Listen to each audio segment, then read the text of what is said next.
Opo. Tayo naman ang sumisendo kay Bongbong Marcos. Di ba? Hindi naman yan pera yan. Pera natin yan. Ang problema, presidente na. Ang problema ni Bongbong, presidente na. Hindi siya nagbayad sa kanilang taxes. Ilan ba yung taxes nila na hindi binayaran?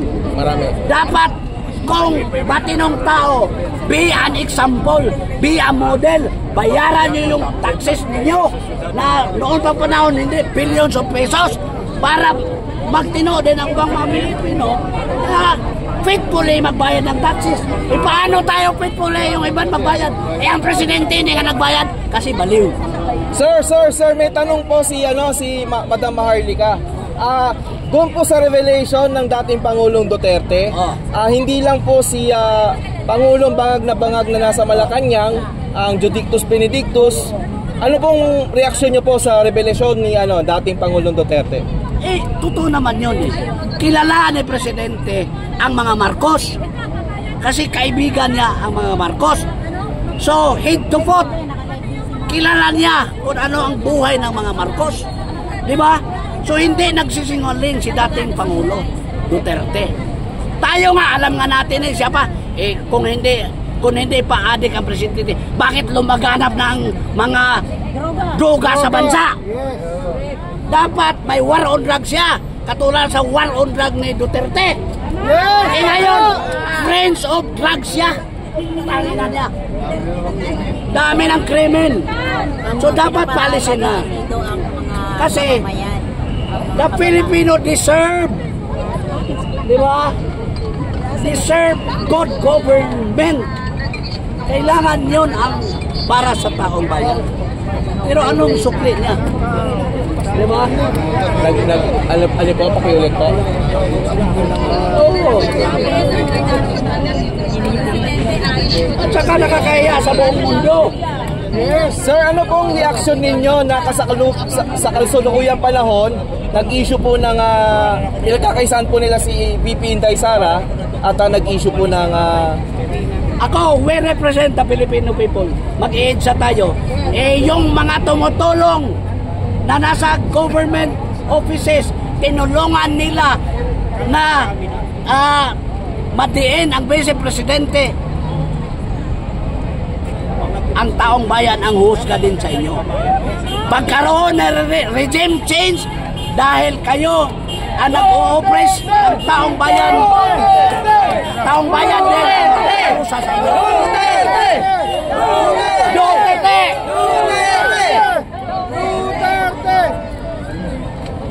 Huwag na kayong susunod sa mga utos ng isang baliw. Huwag na ninyo siyang sundin. Punta ka mo sa amin. Mag-iisa na kayo sa taong bayan. It's time to unite para mapaalis natin ang isang baliw na presidente. Huwag na kayong maniwala sa kanya. Yan ang lagi mo sinisigaw, Ma'am Maharlika, di ba? Ngayon, nandito na po tayo. Ito na po yung pinipray natin na oras na po na pababain po natin. Dahil nakita na po natin ang taong bayan, nagising na po sa katotohanan. Nagising na.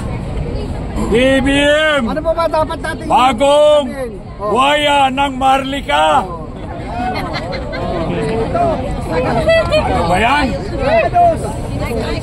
Nabudo na naman ang taong bayan!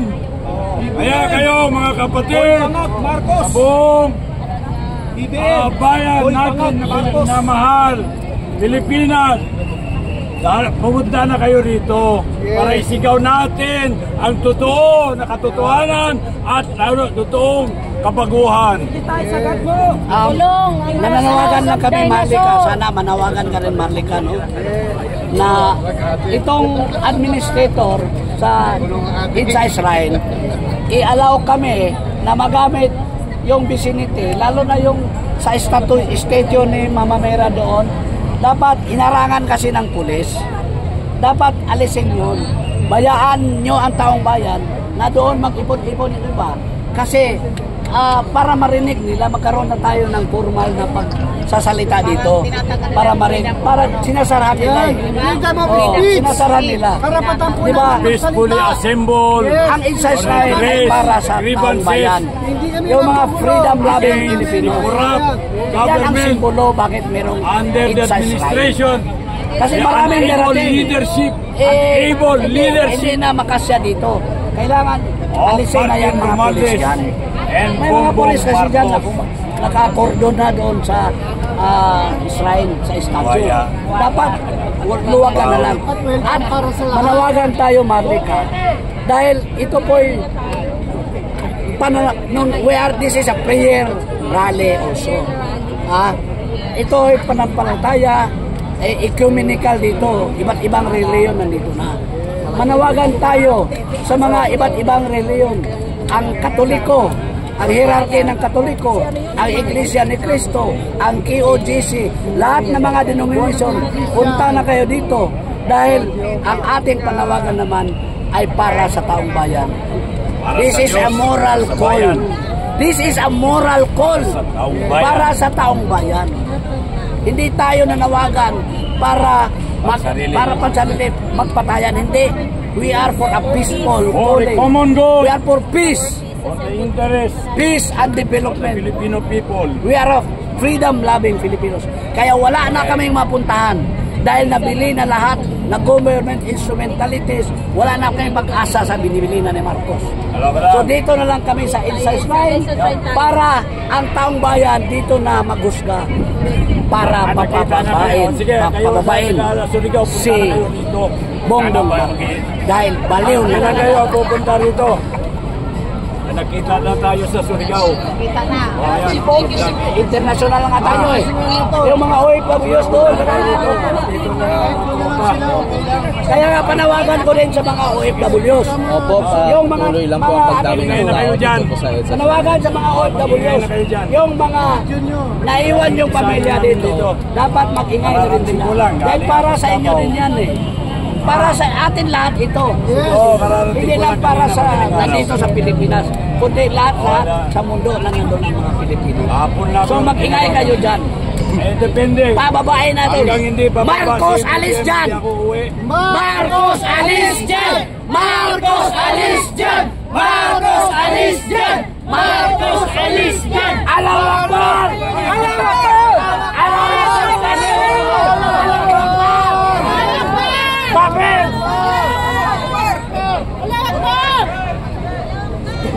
Ayan po ang kasalukuyang kaganapin. Kaya ngayon, huwag kayong magnakaw. Dahil galit si BBM yan. Galit si Romualdez yan. Galit ang Kongreso dyan. Kaya mga tuwadskom na yan. Sa inyong oras, sa inyong huwag kayong magnakaw ha. Nagpapasalamat po si Madam Maharlika. Salang magnakaw. Sa katapusan naman, kahit sa kanila lahat ang kwarta ng taong bayan, ang importante, ang maganda yung itsura natin. Tingnan mo ano nangyari kay Romualdez ngayon. Sa dami ng pera na ginastos niya, kwarta ng taong bayan, at ano ang itsura niya, parang mungguloy. Ganyan ang, yeah! Wala namang kaya yung BBM ngayon, bagong guwaya ng Marlica.